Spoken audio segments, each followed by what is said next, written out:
The best thing about being an artist is there aren't any rules. The worst thing is there aren't any rules. You have to make all your own decisions, but that can be exciting and very fulfilling, or it can be frustrating and terrifying because you don't know where to go with what you're working on. But at the same time, you are the creator and you can make all the decisions, and no one can tell you what's right or wrong because you can explain yourself through your artwork. My first artistic memory is probably whenever I was about 5 or 6, and I was drawing little creatures that lived underground.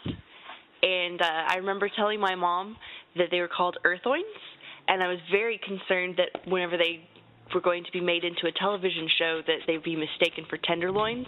And I remember that was a very large concern of mine at the time.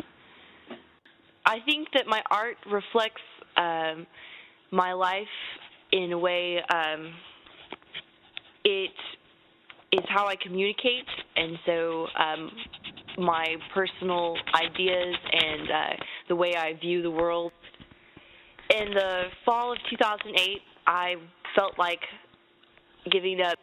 I had tried to get into an art school out in LA, and I had been declined, and a lot of things started happening in my personal life that caused me to not be able to financially afford getting out of Stillwater.